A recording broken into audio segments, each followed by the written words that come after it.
That kind of expression of hazing. Come in and try to figure out. There's no hazing here.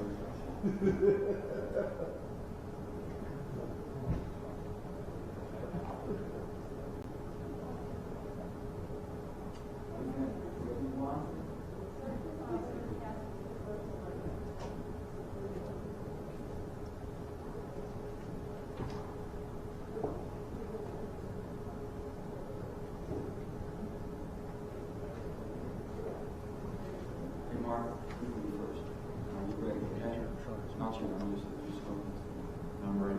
I know I'm always ready. You were born ready, brother. I know it. Committee will come to order. We're going to resume the consideration of the nomination of Representative Deb Haaland to be the Secretary of Interior. We had a very good hearing yesterday until we had to recess for votes. And all but two of our members had a chance to ask one round of questions before the recess. In addition, a number of members asked for a second round of questions, and Congresswoman Haaland, you were graciously agreed to return and answer questions today, and we appreciate that very much.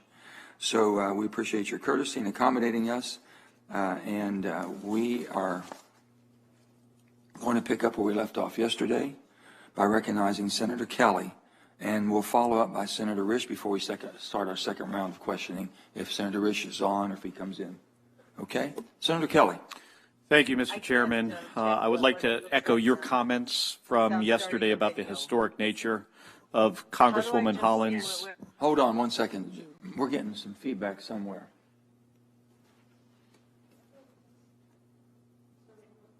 Was that you? No. How about now? Is that any better? Let's try it again, see if it, okay, go ahead, Mark. Yeah, so I wanted to. Nope. Where are we getting that from?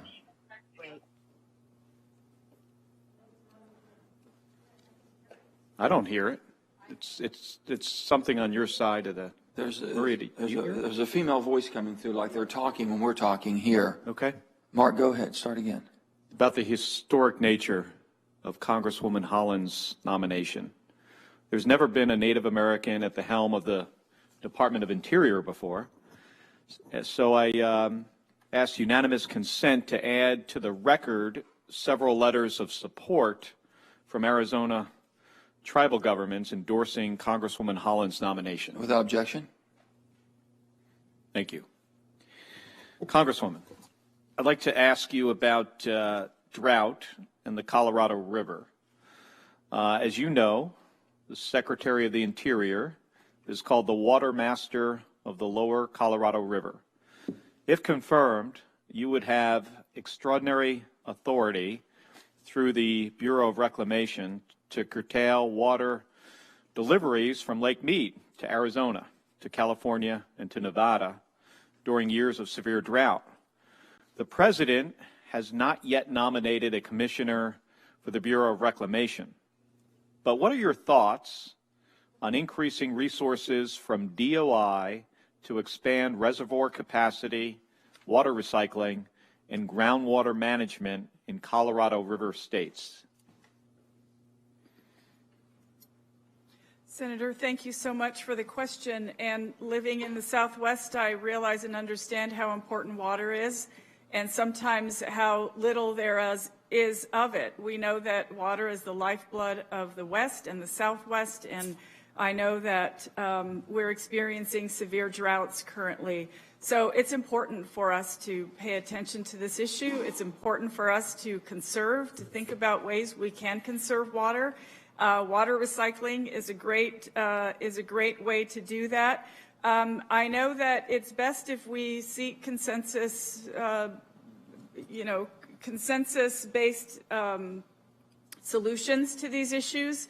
I have said many times yesterday that I will absolutely consult with you and with all the members of this committee. It's important. Congress is a co-equal branch of government. So I think if we work together, of course, we can find ways to find solutions to some of these issues. And yes, I understand how important water is to Arizona. Well, and Native American water settlements is also a significant issue for Arizona tribal communities. Would you be willing to prioritize the completion and full funding of existing and future Indian water settlements? Senator, I know that that's also extremely important. It's and I look so forward to working with you on these issues. But I know there's several water settlements currently in New Mexico as well. It'd be nice to get those done. You know, the Grand Canyon, you know, is a very special place for our entire nation, not just Arizona. Yesterday, Senator Sinema and I introduced legislation to permanently ban uranium mining on federal land outside of the boundary of the Grand Canyon, outside of Grand Canyon National Park. And I know you're familiar with this issue. Can we count on your support for a permanent ban on uranium mining? Senator, I look forward to, again, discussing this issue with you. I realize that there are people who live nearby there, and it would be important for us with any mining to make sure that, that it doesn't harm people, that health and safety are top priorities, and that the sacredness of the Grand Canyon and other historical places are protected. The Havasupai tribe relies on, you know, water that could be potentially contaminated by a uranium mine if that was allowed around the Grand Canyon. So thank you. And I yield back the remainder of my time. Thank you, Senator. And now we have Senator Risch. Thank you, Senator Manchin. Ms. Haaland, good morning. Did you or do you now support the Biden action and the administration's action of shutting down the Keystone pipeline in his first day in office? Excuse me, Senator. Thank you for the question. I feel very confident that the president, his decision, I have to respect it, sir. He is the president of the United States, and I realize that these are some of the things that he talked about when he was running for office, and I believe that those are some of the reasons why he was elected. I know that President Biden cares deeply about our environment. He also cares about jobs, though, and so I know his Build Back Better plan is going to work if we can all work together to create millions of jobs, and I look forward to helping him move his plan forward. Do you support his decision to shut down the Keystone pipeline? That's a simple yes or no. I got a filibuster, but I'd like a yes or no. Thank you, Senator. I will tend to support President Biden's positions, and if I am confirmed as secretary, it is his agenda that I would seek to move forward. Do you support closing down the Keystone pipeline? Senator, I will just say that I support President Biden's agenda. Do you support shutting down the Keystone pipeline? Senator, if I say that I support President Biden's agenda, I assume that you could take my answer as a yes. Thank you. And could you tell me why that is? Well, one of the reasons why is that I support President Biden. I think he's thought deeply about these things, and I think that he cares deeply about our environment, and I do as well. And you told me that you did support his shutting down the Keystone pipeline, but I'm looking for your reasons why you think that's a good idea. Senator,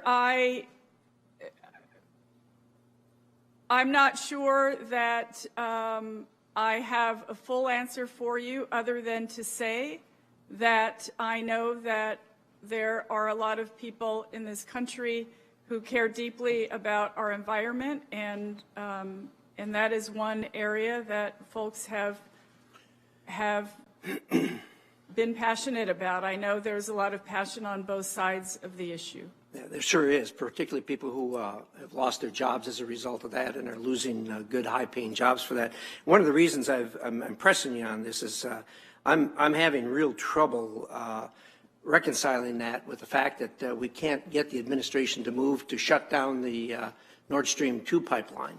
The last administration, we pushed and pushed, and they did get it shut down, but now the Russians have found other ways around it. They're trying to complete it.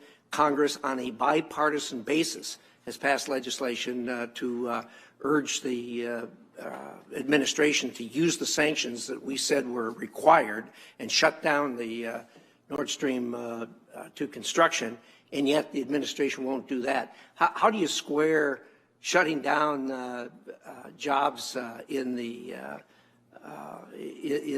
energy sector in the United States, but yet permitting and indeed encouraging jobs in the energy sector in Russia? That doesn't make sense to me. Senator, it's my understanding that there is only a pause on the new leases for the new gas and oil leases. Currently, the existing valid leases are moving forward. Permitting is moving forward. I understand that. I know that the department currently is moving those permits forward. I don't know all the particulars of every permit that's been signed, but I know that President Biden isn't looking to shut everything down. The existing permits and leases will continue. Yeah. But no new ones. There is a pause on the new ones. For how long? Sir, I couldn't tell you that. As soon as the review is done of the fossil fuel program and the federal government, it looks like the pause will be lifted. Well, but I don't have particularly any specificity on that. Well, back to the issue on the Russian pipeline, it would seem to me that the administration could spend a good amount of its energy on stopping those jobs in Russia, which is a national security issue for us. And yet instead they're using their energy to do this to American workers, which just doesn't seem, it just doesn't seem logical sitting here looking at it as it is. Well, if I might have just a couple more minutes, Ms. Haaland, we, as I look around the committee here, mostly western states here, all have large tracts of public lands, as I'm sure you do in your state also. And it's, I can't tell you how important those are to us. We've gone through, over the years, we've gone through constant wrestling with the federal government on the use of those lands. In Idaho, we've been successful in doing collaboration on the ground. We've got we've got a roadless rule in Idaho, which was put together by us, by Idahoans, on a bipartisan basis. Other than Colorado, we're the only one in the United States. Again, we've had the United States government pushing on us, trying to get around that after time has moved on, and we're holding on to it. But I hope that you will, when you're confirmed, work with us on a local basis, on the ground, instead of sending us directives from D.C. It's a real problem for us that have these large tracts of public lands. Thank you very much. My time is up. Thank you, Mr. Chairman. Thank you, Senator. Congressman Haaland, yesterday you committed to Senator King to review the methane waste prevention rule. The methane waste prevention rule. Mm-hmm. The majority of that rule was nullified by a district court judge last summer. And the fact of the matter is there's just far too much methane that's being emitted. We all know that. In 2019, oil and gas operations onshore federal lands vented or flared almost 75 billion cubic feet of methane. That was an 83% increase from 2015 levels. This is especially troubling because venting and flaring of methane can be prevented, and we know that. That doesn't happen on private land. So I started asking questions, why are we wasting this product? Why would any company in good conscience let that much value go up in the air when they could be selling it and putting it in the product line? Their problem was this: we cannot get permits to put in the pipelines to take the methane off property because they couldn't get the permits. And only thing I'm saying is if we've got this resource, we're using this resource, we're going to need an ability to have a permitting process that's going to allow us to take the methane off rather than polluting it, because they've got legal leases they're working on. So the only thing I would ask you, if you will work with us on finding a pathway forward to make this a reality and not vent 75 billion cubic feet of methane. Senator, I would be happy to work with you on this issue. I know that millions of dollars go up every year that could be spent on our public schools. Certainly in New Mexico, that's been the case. We do need to reduce the methane pollution, and of course that can create jobs, absolutely, and also care for our climate. So I appreciate that. I think benefiting the taxpayers is always a good idea, and I would be happy to help find solutions to that issue. The main thing is the permitting process. We're going to need help on. I'm going to ask you to work with us on that to make sure that we can get this and not flare it, not vet it or flare it. And I think it would be tremendous for the environment, tremendously helpful. I want to get facts on the record that make sure that we're working from the same page. It is my understanding that the oil and gas industry continues to hold 26 million acres under lease onshore, 12 million acres offshore. Of the nearly 53% of those acres onshore and over 77% of those offshore are unused and non-producing. So they have the leases in hand. They just have never produced them. So I have defended President Biden saying, I want to take a pause. I think we need to look at this inventory and finding out why or what their intentions are of the leases they're holding. Over approximately 7,700 oil and gas permits are approved, but currently unused. With these APDs in hand, companies have obtained the necessary authorizations they need and begin operations that they're choosing. We haven't shut anybody down. We're not stopping anybody. And I want people to know that. It's also my understanding that the executive action taken by the president put the pause on gas leases to allow the new administration to review the leasing program, which I have asked for also. I want to know what the termination or what the term of these leases are, how much they're paying for these leases, why they're holding so many with non-productive status.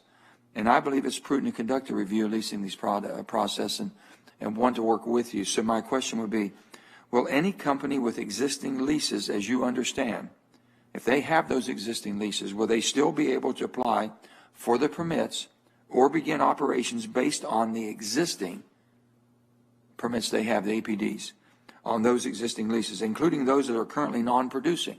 So if I have 2,000 leases, I'm producing 1,000 of them, could I move to my next leases without running into impeding my process on that from the government agency or the Department of Interior? Chairman, thank you so much for the question. It is my, and now I'm not at the department yet, so I don't know every single issue. However, it's my understanding that, yes, permits are still moving through. I know that each permit might require something different with respect to how they're reviewing it, but it is my understanding that they are moving those through, and I agree with you that a review is a good idea. And we're going to bring the companies in and find out that basically if there's going to be a reach back to where there's putting additional regulations that they won't be able to use the leases they've already obtained legally and gone through the permitting process. We want to make sure there's a fairness to it. And if we have better ways to basically improve our environment in doing that, such as pipelines taking methane off, no methane flaring, things of this sort, but give them some kind of a reprieve, that there's a possible way of doing everything that we need to do and be much healthier for the environment and our climate. So with that, my time has expired, and I will go to Senator Barrasso. Thank you very much, Mr. Chairman.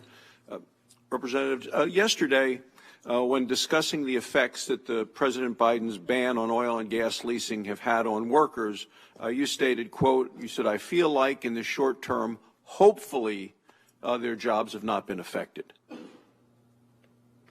You made that statement yesterday. Their jobs are being affected now. I have a letter from the Northern Arapaho Business Council in Wyoming. I don't know if you're familiar with the members of the Northern Arapaho tribe in Wyoming, and they are opposing the president's ban on leasing. The Northern Arapaho Business Council letter states, delays in leasing have already negatively impacted small to mid-sized operators. The longer the orders remain in place, the more revenue will decline and result in additional blows to our economy. The oil and gas workforce and to Wyoming's education system. So, Mr. Chairman, I ask unanimous consent to enter this letter into the record of the hearing today. Thank you. Next, I'd ask that my chart be put up on the screen so you have a chance to see it. I also have a copy of it behind me. You have stated that you are, quote, wholeheartedly against fracking and drilling on public lands. You have said that, quote, we need to keep fossil fuels in the ground. You have also stated that you oppose all fossil fuel infrastructure. If confirmed, President Biden is likely to ask you specifically whether he should extend the ban on oil and gas and coal leasing on federal lands and waters. Now, you've said repeatedly that President Biden's agenda is your agenda. But what this committee wants to know is, how will you advise him? How will you act? Because you're the principal role as Secretary of Interior. So how will you advise him, and will you encourage the president to extend the 60-day ban on leasing or not? Thank you, Ranking Member. I appreciate the question. And yes, I will reiterate again, President Biden's agenda would be my agenda if I am confirmed. I recognize that roles are different. The role of a congresswoman in one district in the country is much different than the role of a secretary who is fighting and working for every single American in all of our public lands across the country. Those are two different things. I recognize that. I want to make sure that if I'm confirmed, that we're looking at things and working to strike the right balance. We need to care as much about the environment as we do about the fossil fuel infrastructure in your state and other states. We need to balance those priorities, and I feel that yes, sometimes it might seem like a tricky sort of balancing act, but I feel very strongly that if we have a mind to protect our public lands for future generations, that we'll also be able to protect jobs for future generations as well. I am very much excited about the opportunities that lie ahead, and Chairman Manchin and I have spoken about this, the technology opportunities, the innovative opportunities for workers across this country, and I think there are a lot of workers who want to have jobs of the future. And so what I would like to do is just make sure that I am doing everything I can to help President Biden in his Build Back Better plan to create millions of jobs across the country. Well, let's talk about those workers and their jobs for the future, because in 2018, you campaigned on eliminating oil and gas production in New Mexico. And you were specifically asked how you would make up for the loss of oil and gas royalties, which the state uses to fund public schools.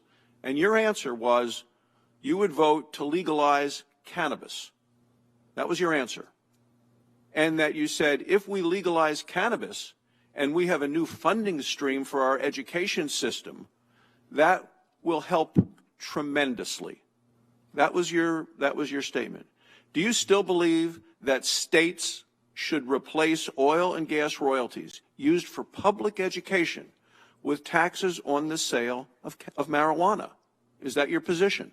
Well, I think the point of that, Ranking Member, was to say that we should diversify our funding streams for our education and not just rely on one. So is selling marijuana among what the Biden administration calls better choices that the Biden administration has promised to give displaced oil and gas workers? Is that the better choice, marijuana? Ranking Member, I honestly don't know what President Biden's stance is on cannabis currently. Well, we know what your stance is on replacing the revenue from the energy jobs, the jobs that power our economy and the energy that powers our country. And your preference is to turn to drugs, is what you've recommended to the voters. At a time when we know when there's high unemployment and energy workers lose their jobs, we've seen it in West Virginia, we've seen it around the country, there's been an opioid crisis in this nation. And yet what I hear from you is the answer in a better choice world is marijuana. Thank you, Mr. Chairman.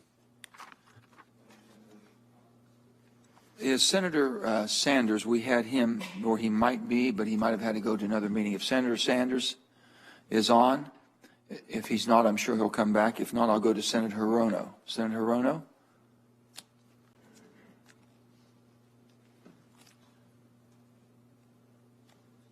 Is Senator Hirono on? If not, I'll go to Senator Lee. Thank you, Mr. President, Mr. Chairman, and thank you, Representative Haaland, for being here with us again today. Wanted to pick up a little bit where we left off yesterday. We were talking about national monuments. I think it's important for us to remember that, as I mentioned yesterday, disproportionate share of all national monuments that have been designated on land in the United States over the last 25 years, about 28%, as I recall, have been designated in Utah. In the past, we've had reforms made to the Antiquities Act at times when one state or another has been picked on relentlessly and disproportionately. One significant reform occurred in 1950 when Congress reacted to a decision made a few years earlier by President Franklin D. Roosevelt when he proclaimed the Jackson Hole National Monument after Congress had declined to expand the Grand Teton National Park.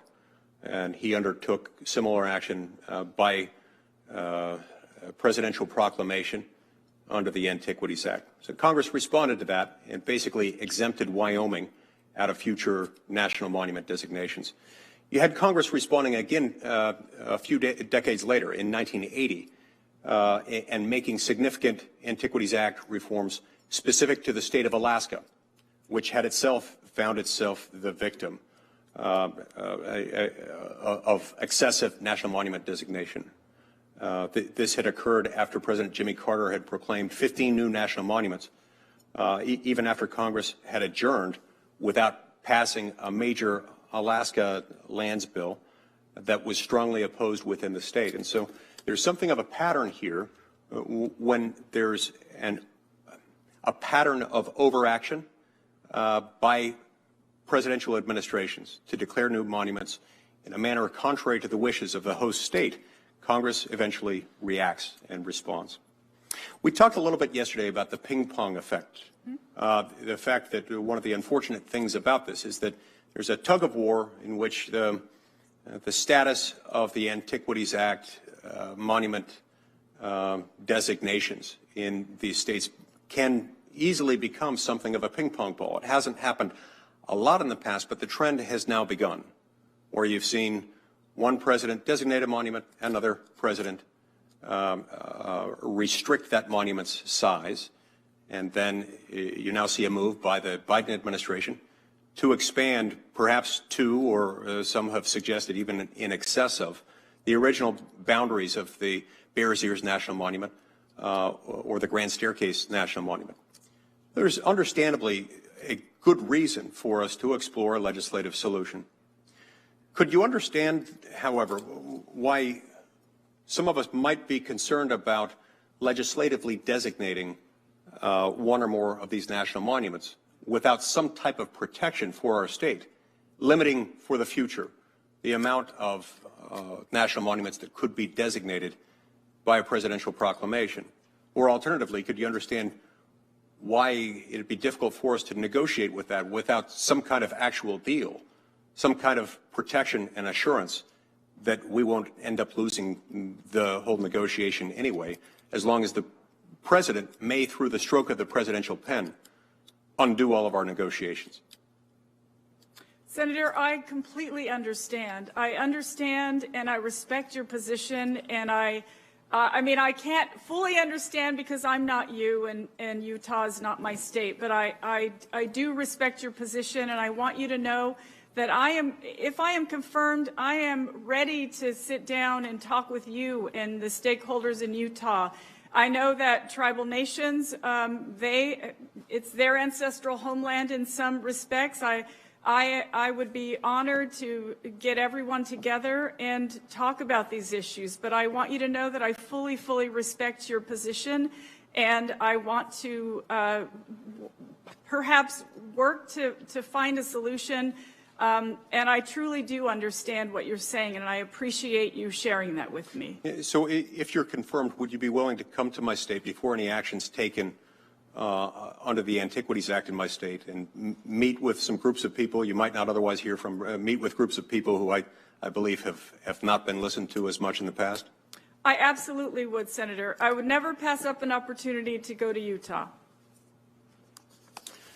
What do you think we can do about multiple use? Multiple use was the objective of FLPMA. It was the promise made. There are many occasions when management for multiple use really ends up just being restricted use. This often results in diminished economic activity on the part of states, and especially within rural communities, within public land states. What would you do to enhance multiple use and to make sure it actually happens? Well, you've talked a lot, Senator Lee, about folks on the ground, about local communities weighing in on these things. And I know that multiple use is, yes, that is a tenet of our public lands. And in some places you can have more multiple use, and other places you can't. So I look to strike that balance. I think it'll be important.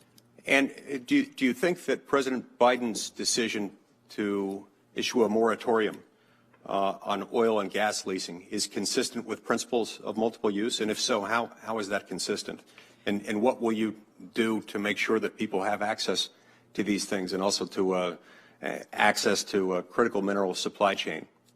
Thank you, Senator Lee. The pause that President Biden has put on the new permits pending review, the review's not going to last forever. The review will, as soon as it's done, of course, having that input with everyone, we'll be able to move forward after that. I think that this pause will, it's just that, it's a pause.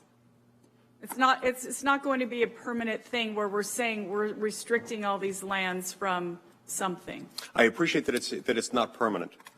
If it is in fact not permanent, we'd love to know how non-permanent it is and roughly what the time horizon would look like. This has very significant impact. It might seem like an insignificant thing for someone who doesn't live there and whose job doesn't depend on it, or whose job doesn't depend on someone else's job in that field. But for many of these communities, it's their lifeblood. And it's also something upon which our national energy security often depends. Thank you very much, Senator. Thank you. Thank you. Thank you, Senator. And I want to profusely apologize. I skipped over our former esteemed chairwoman who ran this committee so efficiently, Senator Cantwell. Thank you, Mr. Chairman. I worked as ranking member, but Mr. Chairman, actually your question I so appreciated because of the methane rule, and I think people don't realize that a recent study found that life cycle emissions from oil and gas and coal pulled from public lands and waters were equivalent to 20% of the total U.S. greenhouse emissions. So that is, put into perspective, is like the 5th largest source of emissions in the world. That's more carbon pollution that is emitted than by Japan and Brazil and Germany. So that's what you're going to be the steward over. So I'm appreciative of what the president has done to try to get a handle on that. And just so, we're clear, I mean, we're seeing the impacts, obviously, with wildfires and disasters and changes in weather and all sorts of things. So again, I think for us, we're billions of dollars. In fact, I think NOAA said that climate disasters are $121 billion per year. So these are big numbers. So I hope we get a good picture on that, and certainly appreciate what the chairman said about the methane rule, because we don't need to be wasting and we don't need to be emitting that pollution. And just to be clear on the marijuana issue, this isn't a Seattle issue. Out of 39 counties, 20 to 25 counties in the state of Washington supported legalizing cannabis. And so I don't blame our legislature or others from getting revenue from that and put it towards public health issues in the state of Washington. This is respecting the wishes of the voters and then putting it to good use. So, but I do want to go back to the questioning of yesterday, because I talked about public lands as a great economic engine for us as a nation. and a little frustrated at the end of the last year. First of all, this committee leadership, Chairman Manchin, Senator Daines, Senator Wyden, Senator King, myself, and others led a big effort on the Great American Outdoors Act with our colleagues, Senator Alexander and Senator Gardner. And we basically want to know that you're going to provide the leadership in investment on the infrastructure upgrade that we're looking for our national parks. In the chairman's case, the new River Gorge, I think it's Mr. Chairman, he knows that I like to go to the Dolly Sods. So, but Not that far. The new River Gorge is one of the oldest rivers in the United States. So upgrading that protection was critical, and now making investments there. Making investments in Mount Rainier National Park is very important to us, and Olympic National Park. We've got a 50-year-old water treatment system that needs to be upgraded. We have campgrounds and walkways in Mount Rainier that need to be upgraded. So I want to make sure that under your leadership, you're going to make sure that those dollars get spent as we've envisioned them, and that you're going to make this a priority within the agency. I absolutely will, Senator Cantwell. Thank you. And on the other side of that equation, I'm very frustrated by what Secretary Bernhardt did on the way out the door. I mean, talk about thwarting Congress. Congress, in a bipartisan fashion, said, we want permanent funding for the Land and Water Conservation Fund, and then he tried to do some damaging things to try to prevent us from that. So I want to make sure that you will be seeking the full $900 million in mandatory spending for LWCF. Yes, Senator. Thank you. Thank you. Thank you. And on the issue of PILT, payment in lieu of taxes, I don't know New Mexico's numbers, but I'm assuming you're familiar with that issue. This is critical to many counties in my state, and I think we've been thinking about ways that PILT might be able to be expanded to states that also have national wildlife refuges. That is to say that the outdoor recreation opportunities that are supported there. So would you be willing to work with us in looking at ways to expand PILT to help compensate states for outdoor recreation opportunities and things that help increase the security of our nation's wildlife refuges? Payments in lieu of taxes is extremely important. I'm committed to making it stronger, and of course, I'd be open to ideas on how to improve that. Okay, and then on the issue of if we are looking at this plan and we're trying to figure out how to help our public lands, USGS estimated between 2005 and 2014, federal lands sequestered approximately 15% of CO2 emissions that resulted from extraction of fossil fuels on federal land. So is there a way for us to also look at other ways to continually incent the sequestration efforts, whether that's through our forests or other ideas? Should we be looking at that as well? Absolutely. Thank you. Well, we'll look forward to following up on that. Thank you. Thank you, Mr. Senator Chairman. Cantwell. And Chairman, if I just could, I'm sorry, I know we're out of time. I'm out of time. I got 12, but the Congresswoman shared an important story with me prior to the hearing.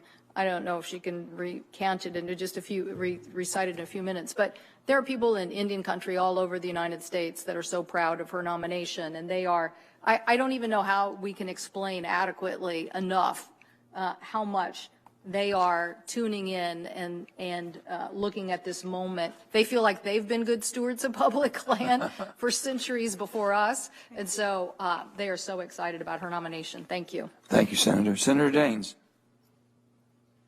Thank you, Mr. Chairman. Representative Haaland, welcome back. Good morning. I wanted to talk about the issue of critical minerals in relation to renewable energy. The Democratic Republic of the Congo, which is known for abysmal human rights, horrible environmental standards, they produce the vast majority of cobalt for the world, which, of course, as you know, is used for batteries in electric vehicles, renewable energy.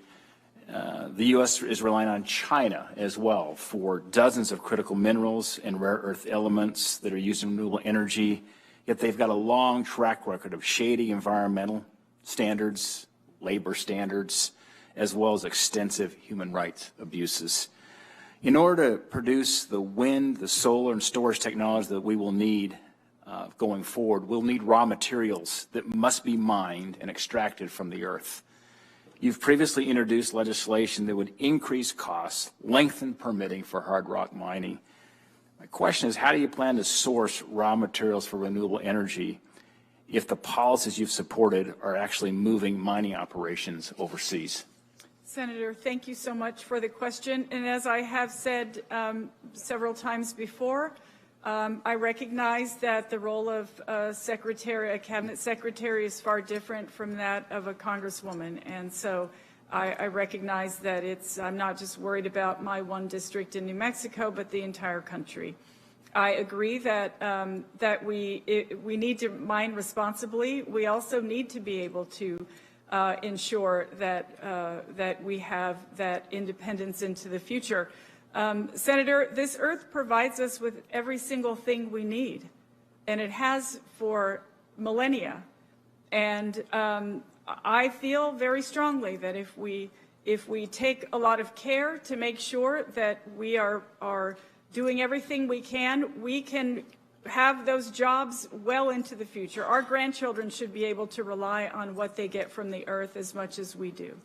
So I appreciate your comment that you've been representing constituents in the past, and now you've got a position where you represent all of our country. Mm-hmm. Some of your prior positions you've taken, opposed to Keystone, opposed to Dakota pipelines, protesting there, calling for bans on trapping on all public lands, mm-hmm. stopping energy on all public lands, clearly impacts more people than just your constituents. So I'm not convinced that you'll be taking that view forward, because you certainly have been taking some very strong positions that clearly impact folks outside the 1st District of New Mexico. I want to put up chart 2 here and talk about some hunting and sportsmen's issues, if I could. On July 5th of 2019, you called for a ban on all public land trapping. Mm-hmm. About 6,000 Montanans are trappers, including several in our tribal communities.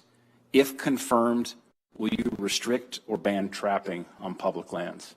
Senator, if I'm confirmed, of course, I will look at the science. I will consult with everyone who I need to consult with.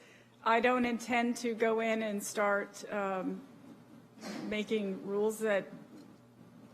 I mean, I think there's processes. So did you look at the science and the data before you came out with a statement of being opposed to trapping on all public lands? Senator, at the time I made that statement, my constituents were concerned about that issue, and that is one that I made accordingly. Yeah. Well, thank you for that, and I'll tell you, my constituents back home also have concerns of statements like that. It's been a heritage in our state, as well as across many of our tribal communities, of allowing trapping on our public lands. It's also an important conservation tool, because modern trapping practices allow you to trap an animal, release it safely for the sake of collaring and so forth. I've got to put up chart 1, if you would, please. Semi-automatic rifles are certainly a popular choice for hunting, for shooting, target practice, all of which are a part of our Western heritage. On September 23rd, 2020, you called for a ban on some semi-automatic rifles. Given your call to ban some sporting rifles, why should Congress believe that you will work to protect and expand shooting and hunting opportunities on our public lands? Thank you, Senator. Well, I am a Pueblo woman, as I mentioned yesterday. We've been hunting wild game for centuries. In fact, that's the reason I'm sitting here today, is because my ancestors sustained themselves through those practices. As a child, many times, my dad, my grandparents, my brother, they all hunt. In fact, I was fortunate to harvest an oryx from the White Sands Missile Range several years back. It fed my family for about a year. I understand that, and I absolutely respect the sportsmen and the anglers whose traditions those are. Regarding anglers, in 2020, you voted to allow a future administration to regulate ammo or fishing tackle, much like the Obama administration did when they banned lead ammo and tackle on public lands. Do you support a ban on lead ammo and tackle on public lands? Thank you so much, Senator.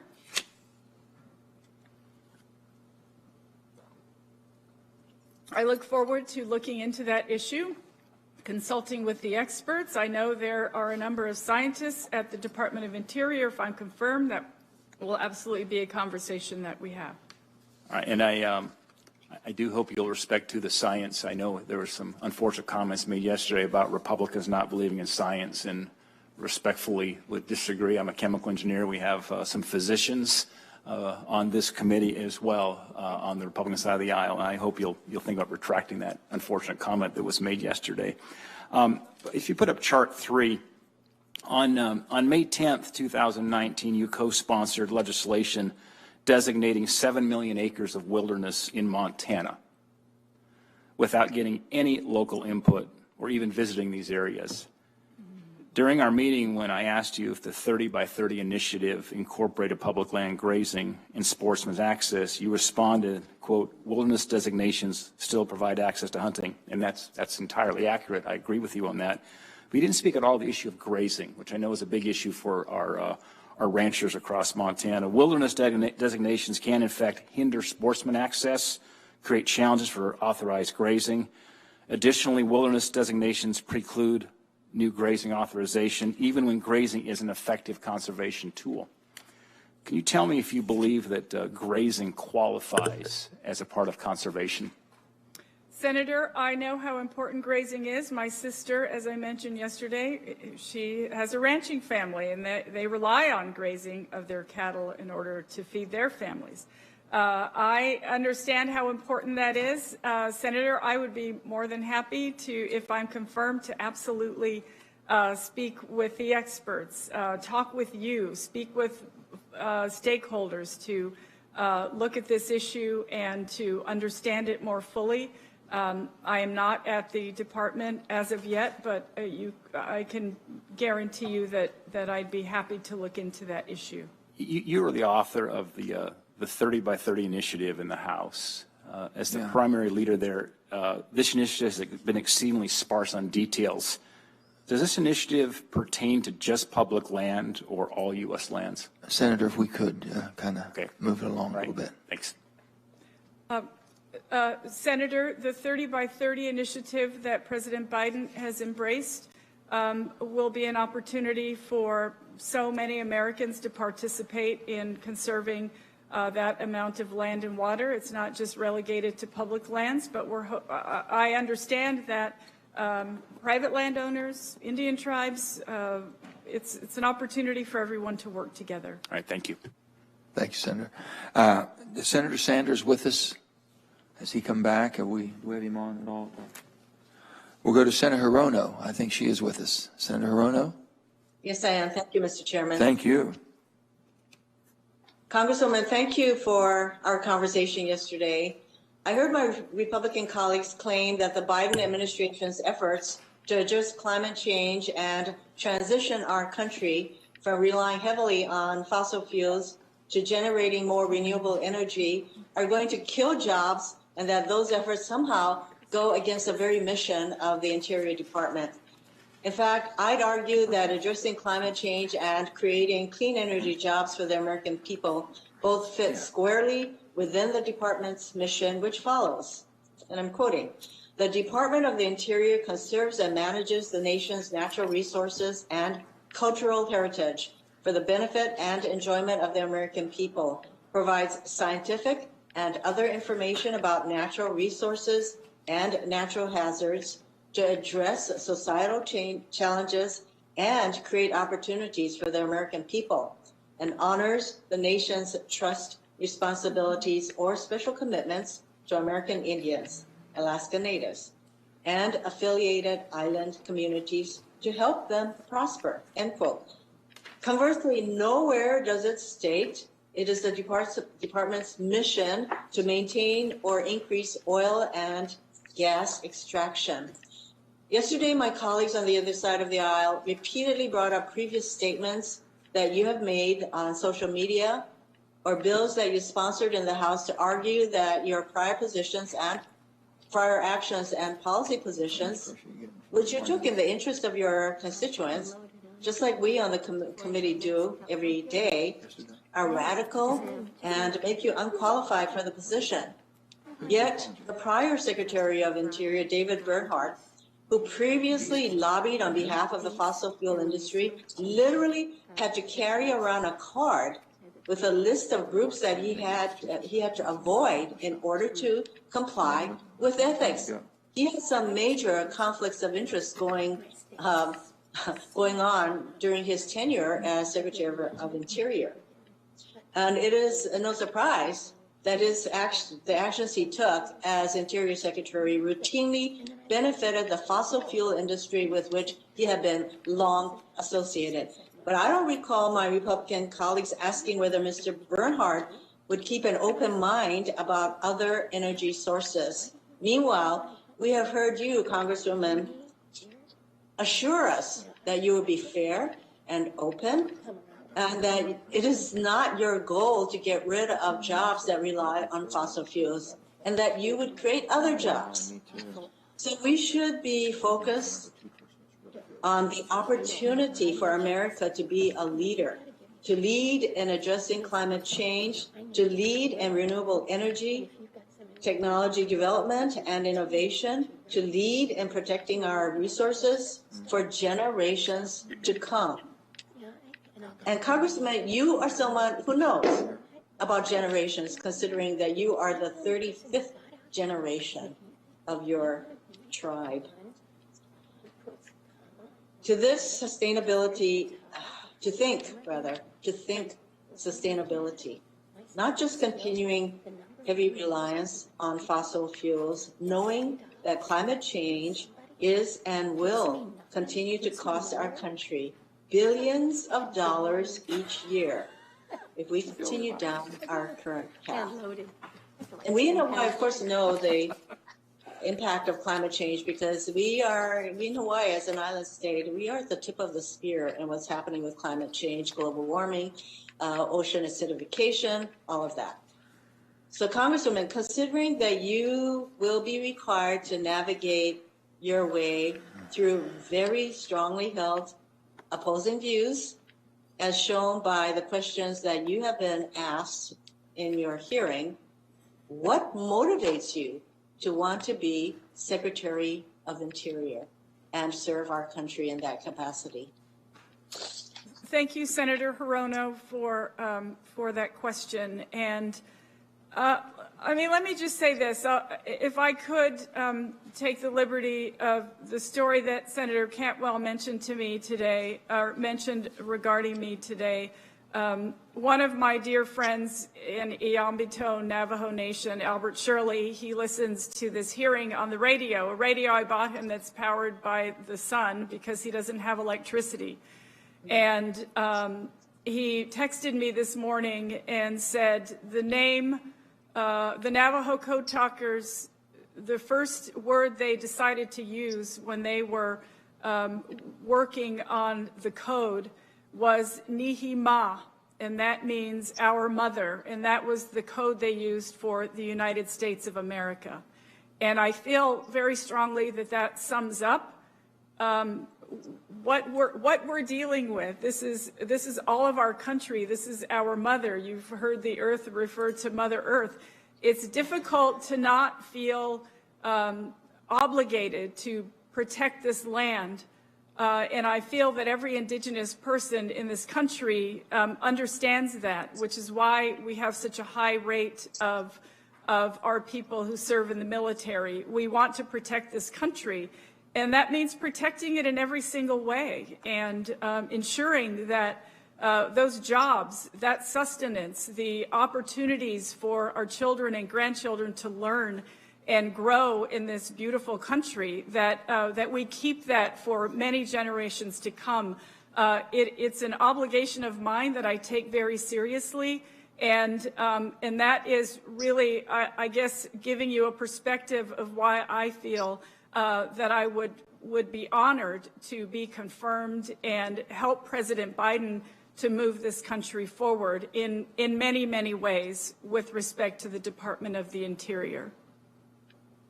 Thank you. Thank you, Mr. Chairman. Thank you, Senator. And next we have Senator Murkowski. Thank you, Mr. Chairman. And good morning, Representative Haaland.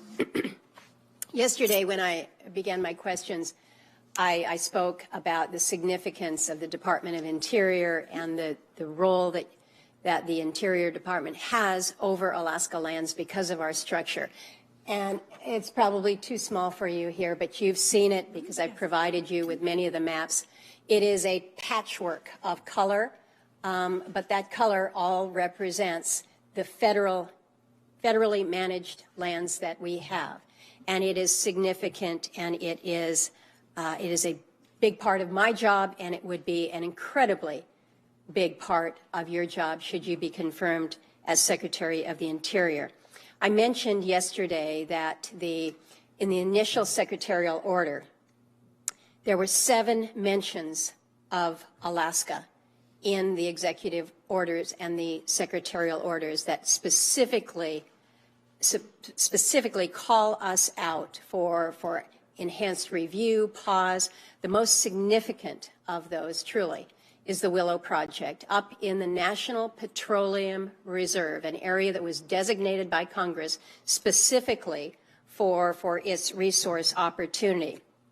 The Willow Project is very significant right now in terms of its promise. The EA, the environmental analysis that was developed using the Integrated Activity Plan, this was done under the Obama administration. The final ROD was issued last fall. Now it's part of this pause. This is, again, probably the most promising area that we have for us. It is recognized as the job creator coming on in a state that has just been devastated not only by COVID, but by all of the other economic factors that have come at us. Labor, Alaska Native groups have come out strongly in support, and I'd like to submit a couple of the letters for the record here. But my concern is that you have specifically called out this project. On May 4th of last year, you and 4 of your House colleagues signed a letter requesting then Secretary Bernhardt to act unilaterally to suspend further action on the Willow Master Development Plan. So the question is not necessarily why you signed it. You've signed it, but what I need to know is if you're confirmed, will you commit to allowing the Willow Project to proceed without additional changes or environmental review, recognizing the trajectory that this project has been on and your role to be an impartial arbiter of permitting decisions on Willow and other similar projects? Senator, thank you for that question, and thank you for the packet you sent me. I read all the letters, and I appreciate you providing me with that information. And yes, as we've mentioned before, I think being a secretary is far different from being a member of Congress. And so I do take that role very seriously. If I'm confirmed, I will absolutely consult with you. I understand how important your state is to you, and I just want you to know that that the opportunities to speak with you on these issues, the opportunities to speak with Alaska Native corporations and Alaska Native people will be absolutely important, and I appreciate that opportunity. And of course, I will follow the law. I know that permitting is moving forward currently in the department, and I will take it very seriously. Well, this is not just about important to me. This is important to the state for jobs. These are important to Alaska Natives. This is important really to the country. This is a significant project, and if we can't produce oil resources within the National Petroleum Reserve, it causes one to question where. You mentioned ANCs, and this is an issue that I would like to raise with you. This is the 50th anniversary of ANCSA, the Alaska Native Claims Settlement Act. You are very, very well aware of that. You know that in Alaska, we set things up differently as part of the settlement. We don't have the reservation other than Metlakatla, as I mentioned, but we have a model that is significantly different. It is the alternative to the reservation system in the continental United States. ANCs are part of that tribal structure, along with our tribal health organizations, our village corporations. ANCs are not sovereign governments. They don't seek to be, but their unique structure allows for really true self-determination and economic empowerment. I'd like you to describe for me your understanding of tribal representation in Alaska and what role ANCs play, because I've been concerned with some of the statements that you have made, press releases that you have signed on to, letters that you have signed on to, that make me question whether you understand fully the role of ANCs within this framework that was established almost 50 years ago with regards to Alaska Native governance. Thank you, Senator Murkowski. And yes, I know that Alaska is a unique situation with the Alaska Native corporations. I understand that there are also 229 Alaska Native villages within those regions. I also understand that ANCs provide services, health services, social services to the Alaska Native people. And to that regard, yes, they're not like any other corporations that when we think of corporations. So I understand that's important. Of course, I am not a scholar of Alaska, but with your help, I will absolutely learn more and be absolutely willing to make sure that Alaska Native people, whether through the Alaska Native corporations or any other organizations, get the services that they need. Well, thank you. We'll follow up on that one because, as you know, that's very, very key. It's not just related to CARES funding. It really is about the whole governance structure and not losing the underpinnings that we've put in place for many decades. So thank you, Mr. Chairman. Yes, I'm well over my time, and I apologize to my colleagues. Thank you, Senator. Is Senator Sanders, would he be on? Is Bernie missing? Okay. With that, we'll go to Senator Hoeven. He's there.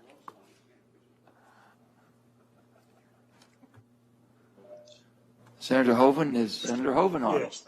Thank you, Mr. Chairman. Appreciate it very much. Congressman, thank you for your second day of testimony today. Yesterday, I brought up the Dakota Access Pipeline to you, and I mentioned that the three affiliated tribes, the Mandan, Hidatsa, and the Reservoir, produce an incredible amount of oil. And in fact, they ship 300,000 barrels a day, 300,000 barrels a day of their production through the Dakota Access Pipeline. And the oil that they produce represents about 90% of their revenues. So again, you know, this is what they use for their essential needs like education, healthcare, infrastructure, and really so many other things. Now, I have a statement from them, and in regard to the Dakota Access Pipeline, and I would ask that that be included in the record, Mr. Chairman. No objection. All right. So with that, Congressman, given that the Mandan, Hidatsa, and Reservoir Nation ships a significant portion of their oil through DAPL each day, wouldn't a shutdown of the pipeline have devastating economic consequences for them?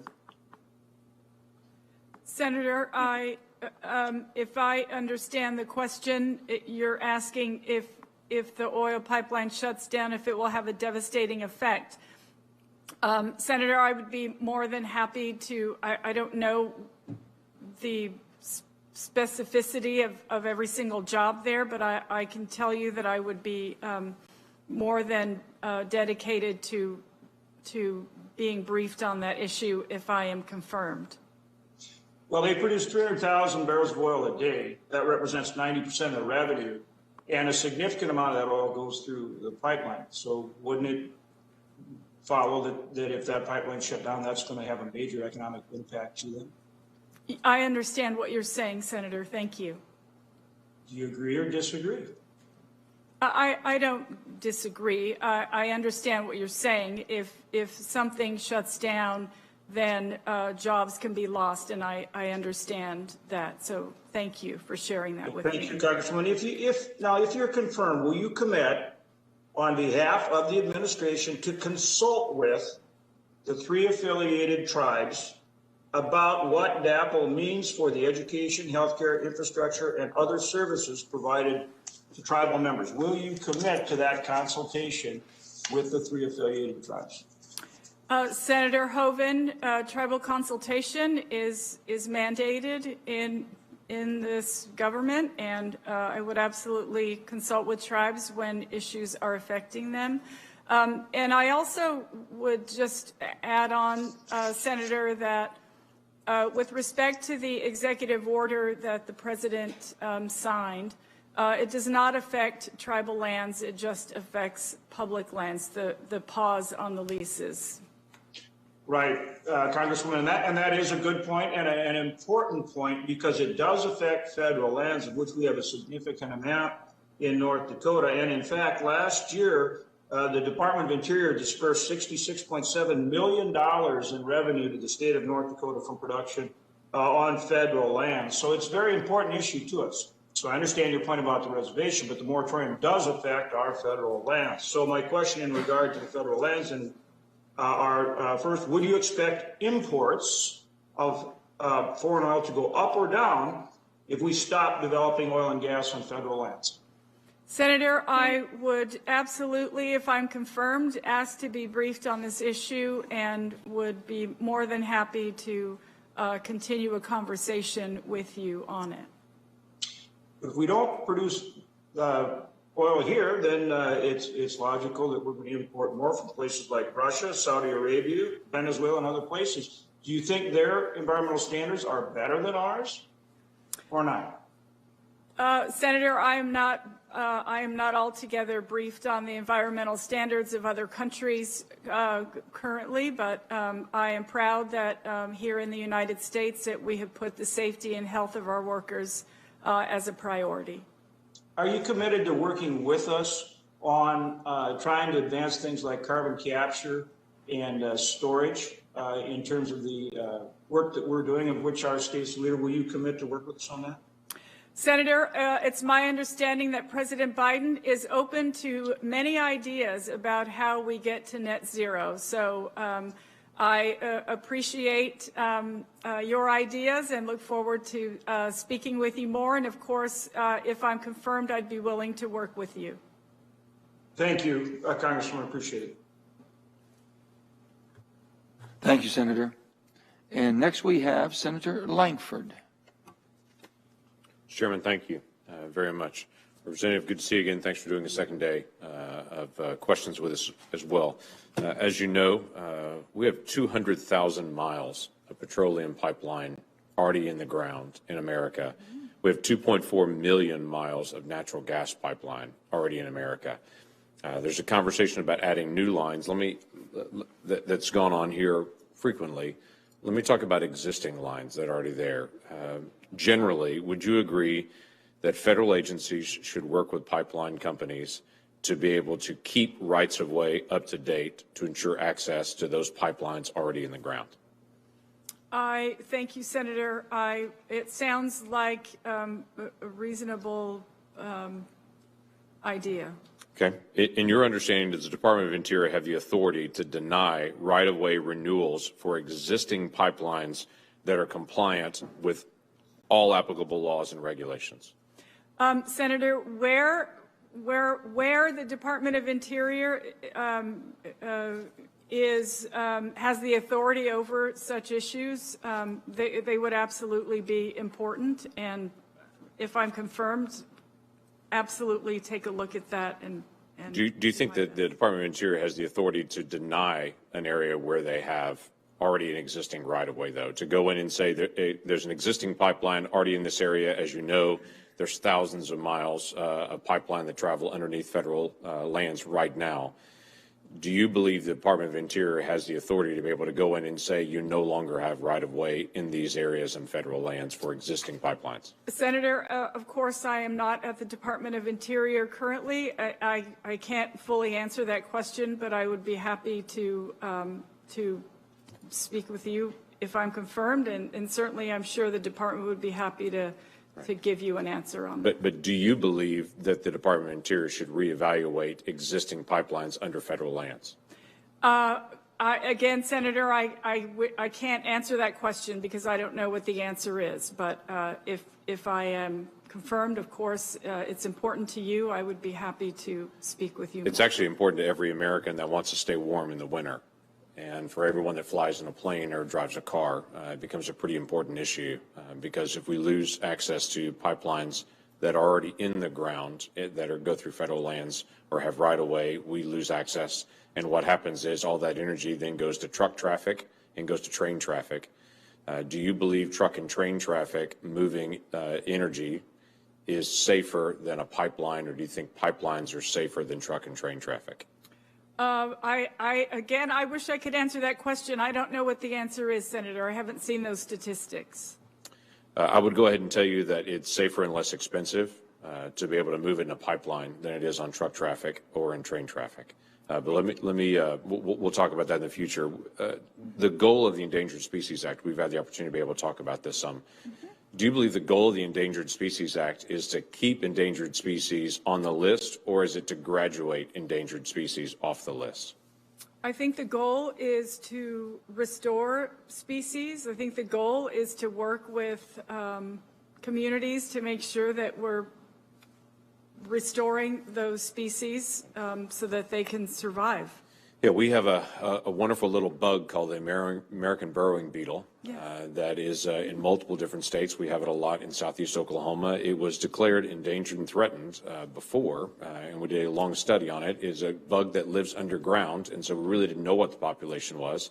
So for 5 years, there was a population study on the American Burrowing Beetle, and after 5 years of study, they found out there are a lot more of those bugs out there than anyone ever thought, and they're in a lot more places than anyone ever thought.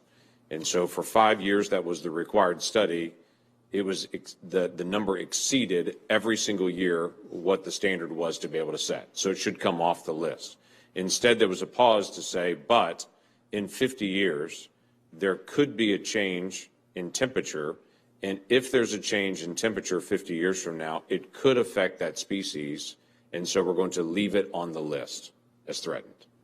So my question to you is, statistically, what do you believe about how we should handle endangered species? If they achieve all the population numbers, all the goals that were set to delist them, should we maintain all those species to say in the future they could be threatened, so we're going to leave them listed, or should they be able to graduate off if they hit those lists? And then if in 30, 40 years from now we start to see a population decline, to relist them? Thank you, Senator. And I know that it's important to look at the science when it comes to the Endangered Species Act. And I know that every listing is different. So what I would say is if I'm confirmed, I would absolutely work with the scientists who manage these species and absolutely take a good close look. I appreciate your knowledge and caring for the beetles in your state, and look forward to working with you on that. But in the end, I believe it's science that manages that. I do as well, and when you hit all the numbers and the targets that science had set, it seems like you would actually graduate off the program. One more quick comment on this. There's leases, there's permits, and then there's what they're called sundries. These are the various items once you've got all through the permits, and it's how you put the roads in and just the decisions that are made. Typically, those are made in each region, because the leases and the permits.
And greenhouse gas emissions are providing employment for our fellow Americans. And that's a bitter pill to take when someone doesn't give a damn about your job because they got a political agenda and they're ignoring the science. Now, it's not your fault. You're just the appointee, and as you say, you're just the messenger. But nonetheless, I'm going to speak to some of that today and give more light to the consequences of a politically driven, non-scientific-based agenda which is costing Americans their jobs. So first, Senator Cantwell spoke about the Great American Outdoors Act. Turns out, oil and gas development in the Gulf of Mexico is what funds about 90% of it. So when Senator Cantwell was asking you to commit to funding it, and at the same time there is a threat to that revenue stream, that's kind of a way you can't answer that correctly.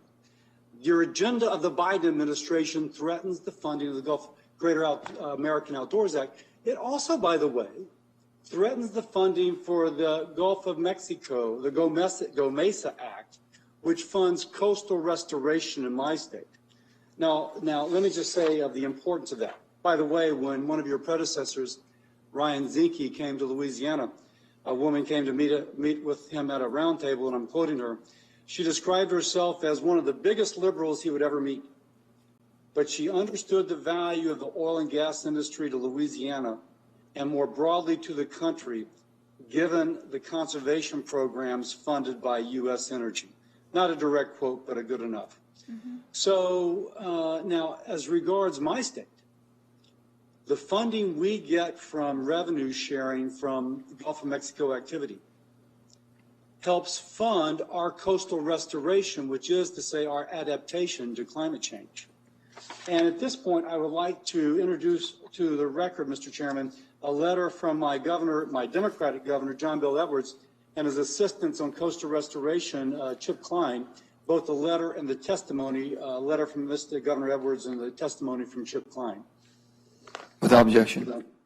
And I'm going to quote a little bit from my Democratic governor's letter. We have a plan which will cost $50 billion over 50 years thereabouts to restore our coastline. GOMESA is the principal form of federal funding to achieve this. And canceling leases and program pause creates uncertainty in coastal planning processes, having predicted $389 million in GOMESA revenue over the next 3 years. Also, Louisiana is entitled to $9 billion of the BP settlement dollars from the Deepwater Horizon. We cannot access those dollars unless we have sufficient funds to apply. Any lag or delay in Go Mesa funding calls into question the ability of Louisiana to realize the benefits of this $9 billion. Oil and gas production supports 85% of our coastal resiliency program. The consequences of these actions, this political agenda, go against the science and the economics of rebuilding my state. And by the way, you mentioned that you have relatives in Houma, Louisiana. Goes against the interest of preserving their homeland. Now, I'm so frustrated by this, and it's not directed to you, it's to a political agenda which is so injurious to what's going on. Next, let me also say there's been some discussion from Senator Cantwell about the greenhouse gas activities associated with oil and gas. But from the Obama administration, again, the science, if you will, that the EIA says methane emissions in federal waters in 2019 accounted for just 2.5% of nationwide emissions. That's from the EIA. 2.5% of nationwide emissions, but 17% of nationwide oil and gas production. And when President Obama's administration finalized their 5-year Outer Continental Shelf drilling plan, the EIA said that the greenhouse gas emissions from the activities associated with lease sales would be slightly lower than not doing lease sales. Why? Because if we don't develop our domestic production, then we import from overseas. There's been several questions as regards whether or not we would import. I would say that Mr. Cruikshank, who is a career appointee at BOEM, has testified in the House of Representatives. Indeed, if we decrease production, we do import. And I would also offer for the record, Mr. Chairman, a letter in 2018 signed by Senators Cantwell, Menendez, Schumer, and Markey, which actually asks the president to ask OPEC to increase production so we could increase more oil and gas because oil and gas prices had gone up so much. And so, without objection, and Senator, your time is just about over. Thank you. Not only do we have testimony that it does, but we actually have people recognizing that the shortage increases gas prices, and my Democratic colleagues asking we do that, even though the Obama administration says that if we substitute foreign production for domestic production, it increases greenhouse gas emissions. I'll close with this, Congressman Haaland. I truly hope, if you're appointed, that you're guided by science and not by the president's political agenda. You may have faith in it, but so far his current actions do not give me faith in it. Thank you. I yield back. Thank you, Senator. And Senator Hyde-Smith. Thank you, Mr. Chairman, and welcome back, Representative Haaland. As in Louisiana, Mississippi is a Gulf state, and one thing that's important to us is the Bureau of Ocean Energy Management. And, if you're confirmed, I'm just interested in knowing what your priorities are for the Bureau of Ocean Energy Management and the Outer Continental Shelf. Thank you, Senator. And of course, I am not there. If I'm confirmed, every single piece of the Department of Interior will be important. I know that there are some amazing career staff who have dedicated their careers to ensuring that we're moving this department forward. The first thing I will do is consult with each of those bureaus to make sure that I understand fully the issues. But Senator, as I mentioned yesterday too, the Congress is a co-equal branch of government. I don't intend to I intend to make sure that you are always going to be part of this important conversation. You know your state far better than I ever will, and I would appreciate your knowledge and your consultation on all of those issues. Thank you. Also, we've talked about the Endangered Species Act with the senator that spoke a couple of sessions ago. Mm-hmm. And farming, agriculture is the #1 industry in Mississippi. 1 out of every 4 jobs is related to agriculture. So the Endangered Species Act, to help us be productive, is very important. And I believe it's critical to utilize it. You know, any tool that's provided in the Farm Bill to conserve endangered species while improving the review process in ways that lessen the administrative burdens on government, recognizing the needs of agriculture, as well as the needs of public and private rural, suburban, and urban land and property owners, and promote confidence in the regulatory process that affects us so greatly. Will the Department of Interior, under your leadership, provide the resources to find a solution to the Endangered Species Act consultation roadblocks for pesticide review? That sounds like an important issue, Senator, and of course, that would be important to me. So I look forward to working with you, striking the right balance, working in partnerships with folks on the ground, and certainly farmers are absolutely important to this discussion, and working to just find the solutions that we need to make sure that folks can work and sustain themselves. And one thing that I'm hearing from my constituents is that we know that the low-income households pay a disproportionate share of their income to overall energy cost for various reasons. And since President Biden's recent executive orders restricting oil and gas leasing and halting the Keystone pipeline, I continue to hear from my constituents, especially since we've just gone last week through an ice storm that we're not used to going through.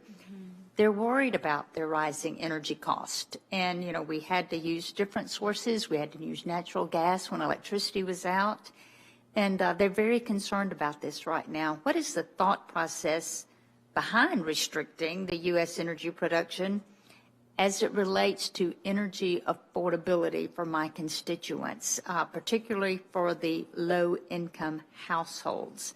What's the thought process behind that if we are so sure that it's going to increase our costs to the lower income?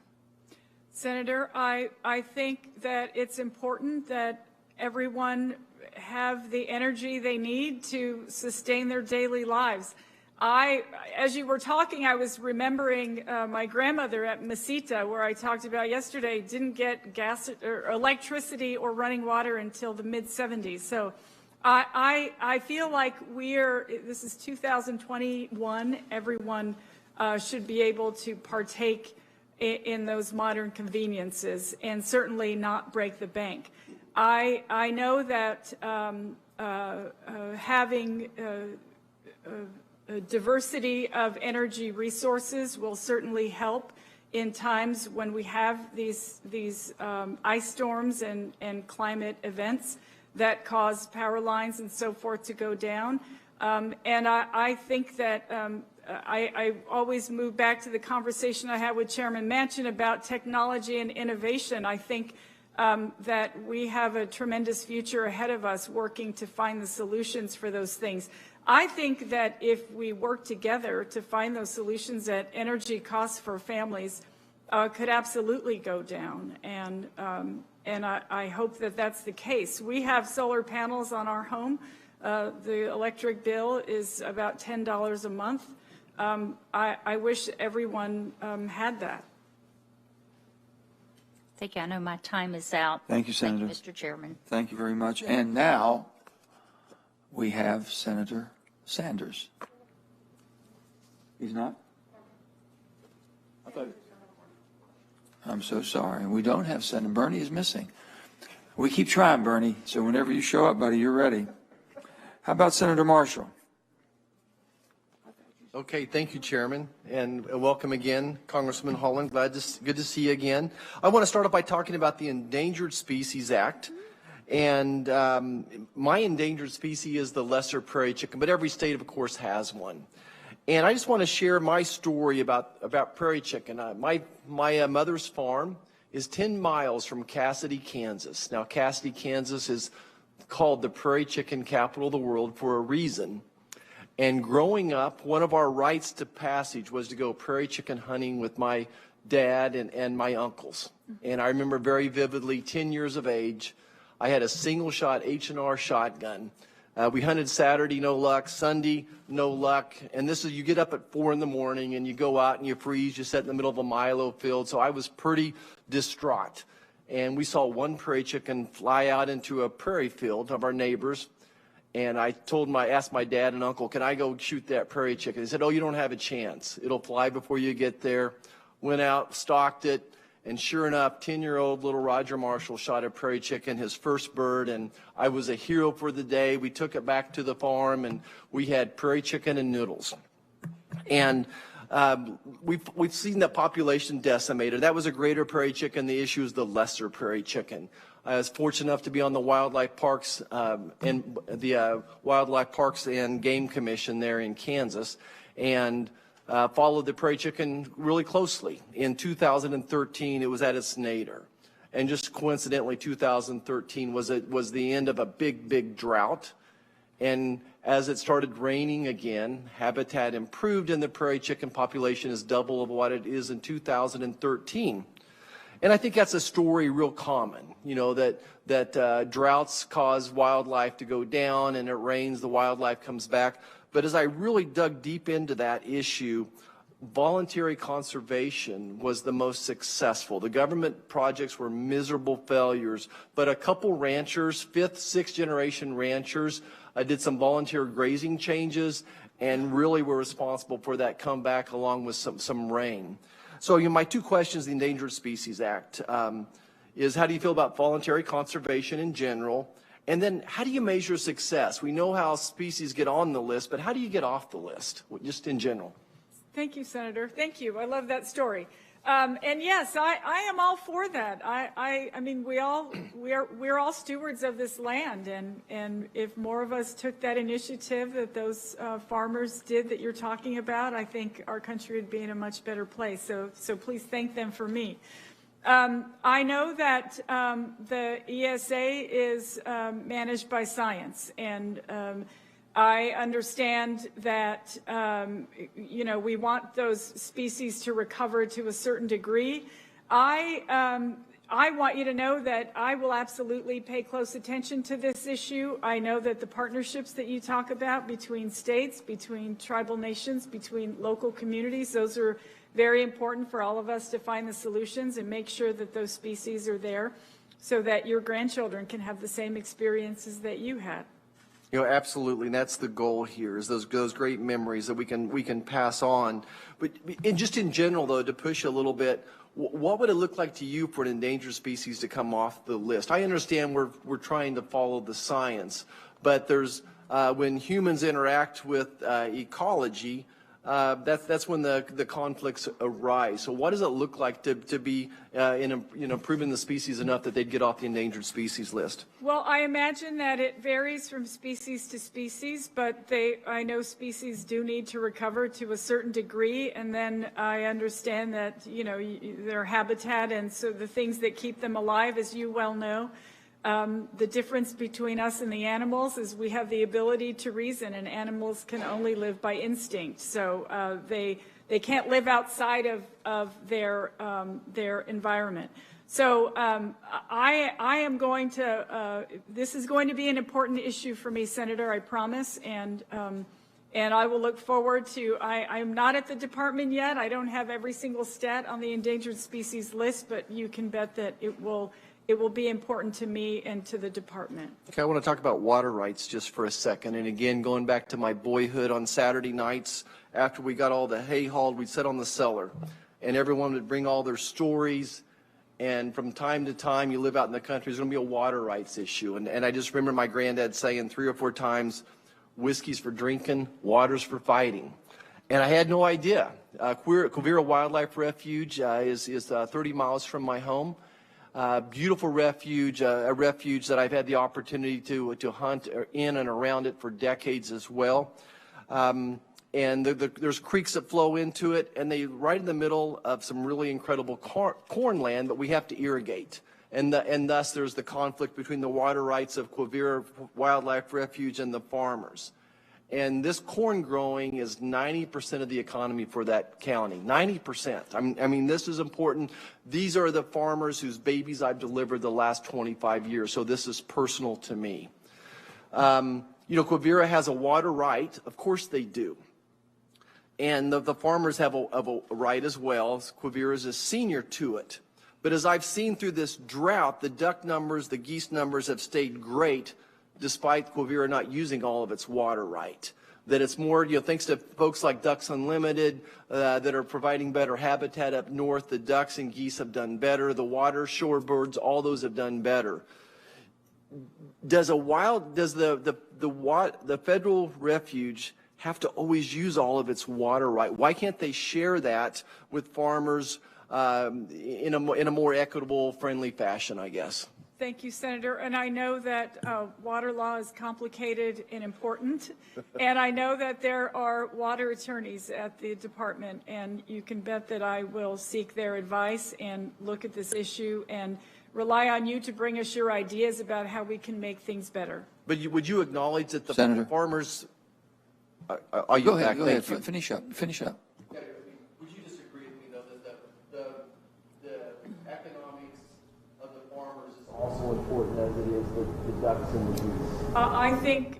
I think coming from a traditional farming family who've been farming for centuries and centuries, farming is absolutely important. It's an American tradition. I support farmers and would love to find solutions to these issues, Senator. Thank you. Thank you so much, Senator. Senator Wyden. Thank you very much, Mr. Chairman. And Congresswoman, it sounds like it's been another long and challenging morning, and I've been at 2 other hearings, but I wanted to come back, and I know we're getting ready to wrap up, and I just want to come back to some of the fundamental propositions that your nomination is all about. The first is you get rural jobs. That is so important. And I'm not talking about this in an abstract way. I saw it when Congressman Neguse and I were putting together the 21st Century Civilian Conservation Corps legislation and a chance to create jobs for thousands of young people in the woods, and scores of vendors could sell goods and services as part of that program. And you didn't just say you're for jobs. You went out and you helped us actually get sponsors for the legislation. Why should that not be a surprise? Because you're kind of the league leader in terms of bipartisanship over there, in terms of actually getting people to go along with bills. So on the track record that we Westerners care about, which is jobs and collaboration, the kinds of things I've heard you talking about for the last couple of days is what I hear folks say they want in my most conservative counties. They say they want more jobs. They recognize that jobs and protecting our treasures aren't mutually exclusive, that you can do both, which you have said. And they sure as hell want everybody to get together and collaborate, which you have made your calling card. So I think I wanted to ask one more question about an area where, again, you've brought those principles. The question of jobs, the question of protecting our treasures and bringing people together. Another area where you've put those principles in motion, and that involves both water conflicts, which we have, as you know, all over the West, and trying to deal with tribal water issues, which is practically every member of this committee, certainly all the Western members, have those challenges. So give us a little bit of insight into yet another area where you're doing good, on-the-ground problem solving, and most of the members of this committee are from the West. So this is not an abstract issue. This is the real world we see when we go home and we have those town hall meetings. Tell us a little bit about what you have done on resolving water conflicts and tribal water infrastructure, 2 separate issues where I know you have a good track record. Right. Thank you, Senator. And what I'll say is, you know, when I think about tribal water infrastructure, I'm reminded just recently, you know, a few articles that I read about people on the Navajo Nation having to drive 20 miles just to fill up some water barrels.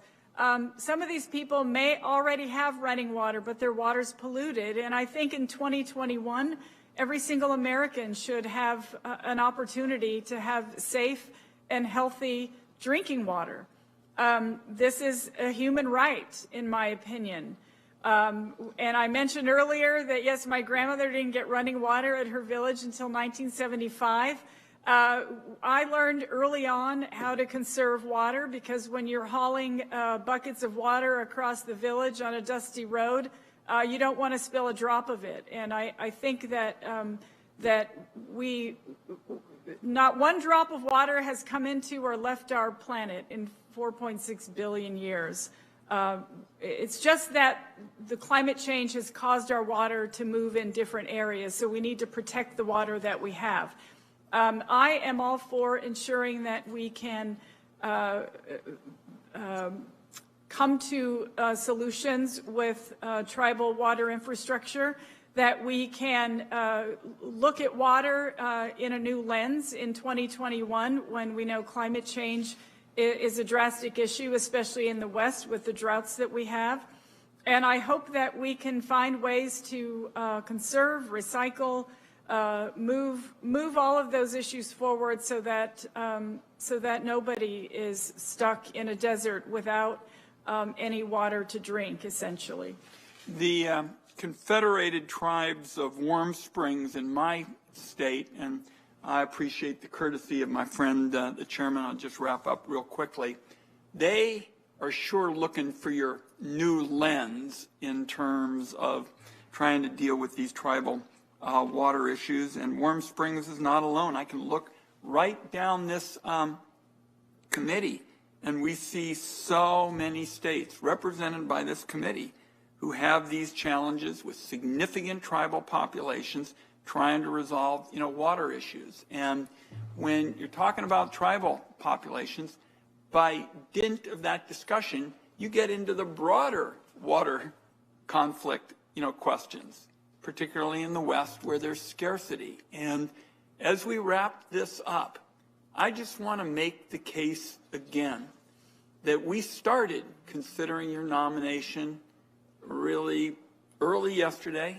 I think you had some of the same sort of questions, you know, today. We don't have people come back twice, you know, very often. And I just want you to know, not only am I going to support you, but I'm going to speak for you on the floor of the Senate, because I think you have made the case beyond a doubt that you'll be there for rural jobs. You'll do it in a way that isn't divorced from protecting our treasures, which is in my part of the world. We want jobs and environmental protection. We see them two sides of the same coin. I think you get it. And I'll tell you the single biggest difference.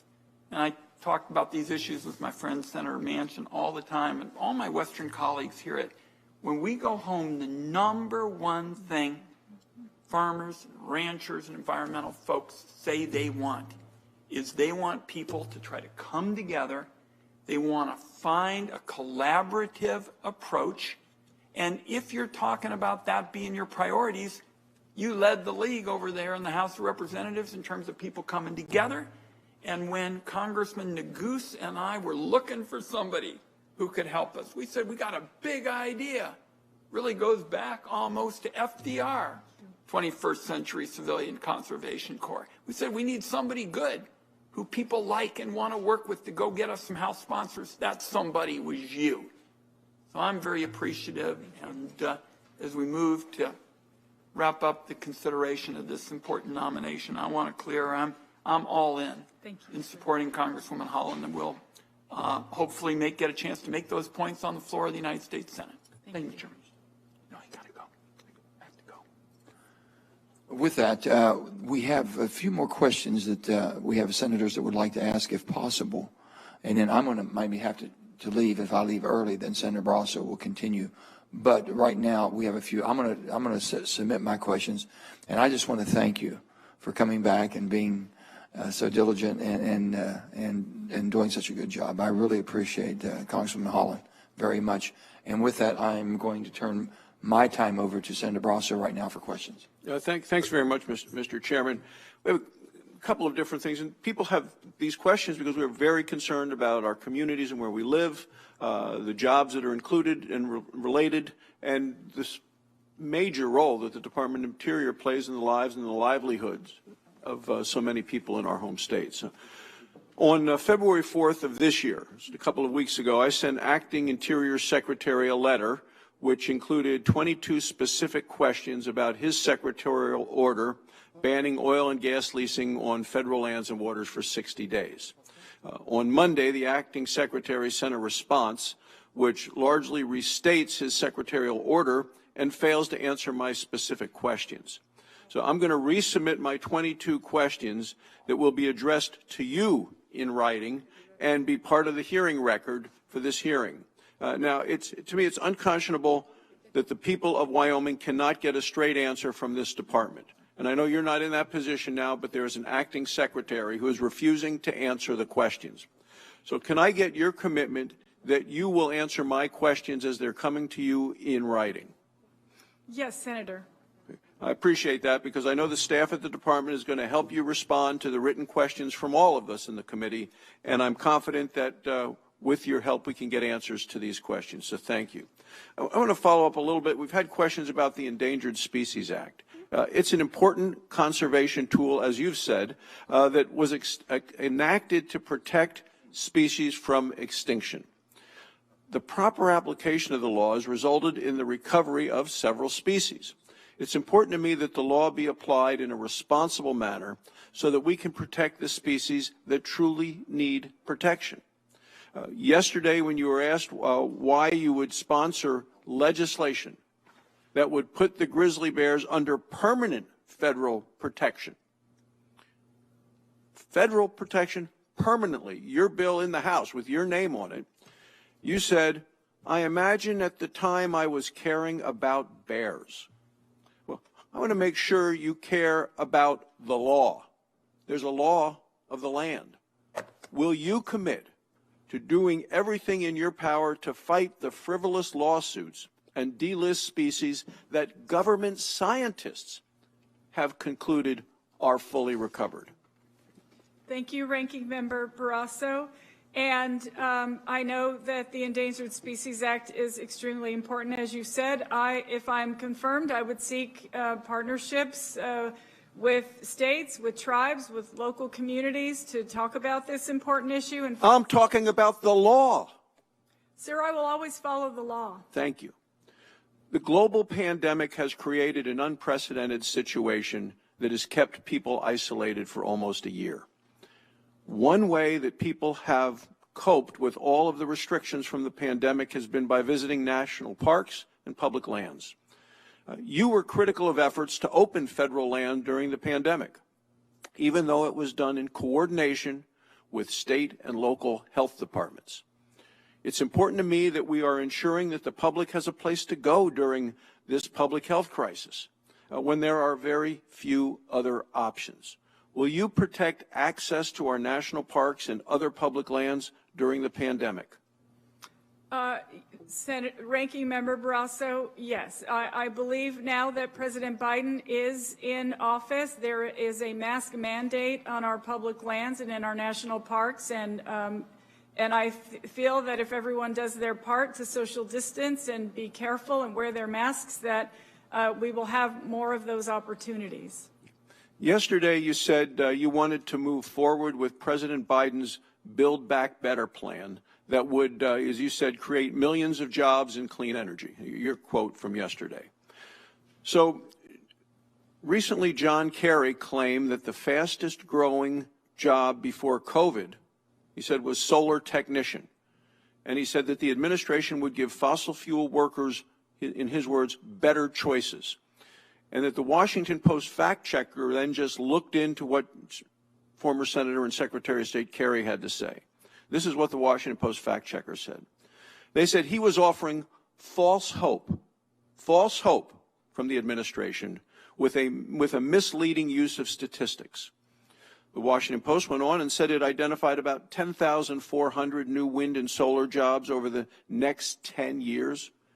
We're talking about maybe 1 million energy jobs being lost, and the Washington Post says of John Kerry, you're talking about 10,000 jobs relative to 1 million. Do you have any evidence to dispute what the Washington Post has said about the statements coming out of this administration and the false hope being offered? Senator, what I can say is I'm going to fight hard for every single job. I want people to work. I know what that's like, and I promise you that wherever I have opportunities, I will take them to make sure that people have secure futures. Every family deserves to have a roof over their head. Well, we've heard similar types of rhetoric that we've heard from this administration and from John Kerry back in 2009 under the Obama administration, and we ended up with failures like Solyndra. The promise of green jobs to ended up with billions of wasted taxpayer dollars, bankrupt companies, and almost no actual jobs. Senator Daines. Thank you, Mr. Chairman. Mr. Haaland, good to see you again. Nice to see you. During the course of the last couple of days, Representative Haaland, you've implied that you would virtually blindly follow President Biden in his positions on energy and other important issues for the West, like land management. I can tell you, folks back home are really concerned about the lurch to the left of this administration. And if confirmed, you would be 8th in line in succession to the presidency of the United States. Isn't the role of a cabinet secretary to advise the president on these important issues, not just follow him blindly? Senator, the way I have always taken any position I've had is I feel that I'm part of a team. And if I'm confirmed, it's working with all of the other cabinet secretaries, as well as with President Biden, and acting as a team. And of course, as I've mentioned many times, Congress is a co-equal branch of government. I don't think we can move these important issues forward by ourselves. We need to work together. Yeah, thank you. Just the answers we kept getting were you're going to follow President Biden, and I'm hoping you would be a leader that would advise him where you want to go, and not just blindly follow, frankly, his leadership right now that's moving this country to a very anti-conventional source of energy and so forth. I want to follow up on my 30-30 question. You were the leader in the House on that legislation. It is President Biden's initiative. You're also the author of that resolution in the House. You clarified that you're seeking to preserve 30% of all land, including private land. What executive authorities do you have and will you use to accomplish that? Senator, I don't have all the details of how President Biden intends to move the 30 by 30 initiative forward, but I do understand that he's hoping for many different folks to work together to achieve that. I was proud to support that. I know your former colleague, Senator Tom Udall, introduced it on this side of the Capitol. It's the 30 by 30 is the number that scientists believe we should conserve if we want to have a future for our grandchildren. And I feel like it's an exciting thing to start talking about the possibility of achieving that. So there are multiple environmental laws that guide actions on federal lands, as you well know, NEPA, ESA, HHPA.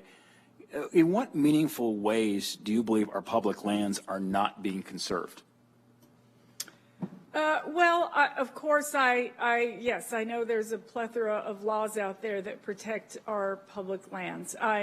Senator, I'd be happy to take a look at that and answer your question in its entirety and submit it for your consideration. Thank you. You know, the USGS has already reported that 30% of our lands are in conservation status, so it's not clear to me what we're trying to accomplish with that resolution, but look forward to having further discussions on it. Yes, I do too. I know that my Colorado colleague, Senator Hickenlooper, wasn't able to ask a question about the BLM out west.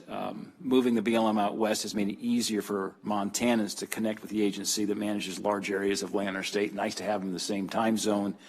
On March 10th, of last year, you said that the Department of Interior was attempting to dismantle the Bureau of Land Management by moving the headquarters to Colorado. Why do you believe that moving the BLM headquarters to Grand Junction was so wrong? Senator, at the time, I heard from a lot of different Indian tribes, quite frankly, who were upset about that issue. Now that the BLM, the Bureau of Land Management office, is moved to Grand Junction, and additionally, I know a lot of career staff left the Bureau because of that. They didn't want to move. I think that we need to first consider the well-being of the career staff there and take a good look at the issue. I don't have any intention at this moment of changing things, but I am not there yet. If I'm confirmed, that'll be an important issue to look at. So at this point, then, is your sense you'd keep the headquarters there in Colorado? I know Senator Heckman would probably want to ask that question. I'll ask it for him, for the folks in Colorado. He has spoken with me regarding that issue a few times. Thank you. I want to ask about some multiple use questions. It's very important to our public lands in Montana and across the West. Would you commit to a no net loss of timber harvest on public lands? Senator, I don't think I can commit to anything at this moment. I am not confirmed, but if I'm confirmed, I appreciate knowing and understanding your concern in that area and would be more than happy to continue a conversation with you. Regarding no net loss, what about grazing permits? Would you commit to no net loss of grazing permits?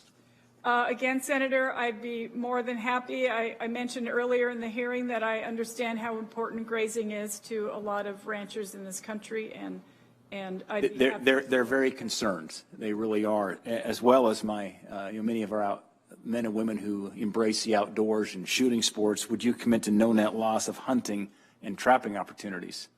I support hunting and fishing, and I support the outdoor economy. I think it's important. Would you commit to no net loss of it? The concern is losing it on a net basis. We look at it. There's a lot of concern right now about some of the your prior statements and what that might mean to policy outcomes and ultimately net loss of hunting and trapping opportunities. Senator, I understand, and I promise you that I will talk with you. I will do my best to make sure that that those folks have opportunities to have their voices heard. Senator Ross, can I ask one more question? You okay on time? Thank you. If you put up chart number 4, and Representative Haaland, I appreciate your patience with all the questions you're receiving here, and I thank you. Of course. Thank you for your answers. During our meeting, when I asked you about active forest management, you responded that NEPA comment periods needed to be longer. And behind me is a map of a forest project that was proposed by the Rocky Mountain Elk Foundation, a great wildlife conservation organization headquartered in Missoula, Montana. Half of the project area burned because it was delayed by litigation. It was, in fact, burned while it was middle of that delay. Do you really believe that extending the NEPA comment period is the best way to increase the scale and the scope of active forest management? I'm not saying that extending is the best way. During our conversation, Senator, I think I was referring to the idea of public comment periods with respect to, for example, areas in my state where folks don't have access to internet, for example. They were taking comments only on the internet, and if you don't have internet and if you don't have computers, it's difficult to make your voice heard. I think what we need to do is make sure that folks who have opportunities and a means to weigh in when these issues are important to them. I'm not sure if lengthening that process is the answer, but certainly make sure that the public comment periods are real. When we look at Senator Murkowski, we promised the nominee that she'd be done at about noon, so that. Thank you. I will yield to Senator Murkowski, or the chair. Thank you. Thanks. Thank you, Mr. Chairman. Thank you, Senator Daines. Hopefully, I'll ask the question that'll work for you as well.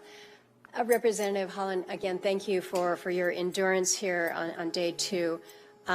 You, in response to Senator Hyde-Smith, when talking about the issue of affordability, this is a matter that is of extreme interest to me. Of course, we come from one of the highest cost energy states in the country in terms of the rates that people pay for their power to keep warm in a cold place. And so this is very personal.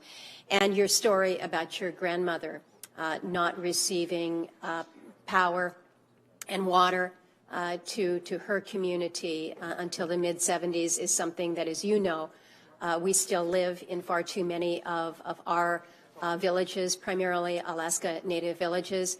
And one of the bright spots, certainly for those in the North Slope communities, is that with oil, those families have been able to not only heat their homes, but to do so in a way that is more affordable, to not only have the basics that we would understand in terms of staying warm and having water, but also the benefits of a public safety system, the benefits of transportation access, the benefits of schooling. And so I just ask you, as you look to the realities of American energy and how people are situated, that some of our most vulnerable in this country, the energy vulnerability is a very real question, a very real issue. And so how we can help with jobs and also making this critical component of people's lives available to them.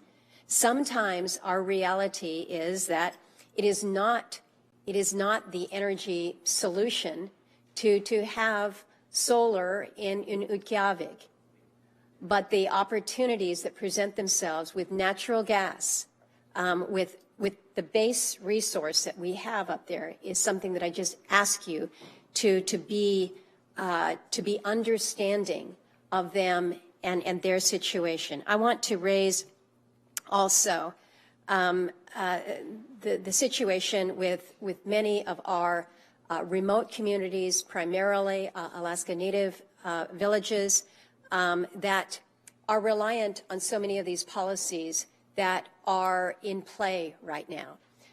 Many in this committee have heard me speak at length about the community of King Cove, a small community of 800 people out in southwest Alaska, cut off from a major runway that can allow them an opportunity to get their people to safety when weather shuts them in on average 100 days a year.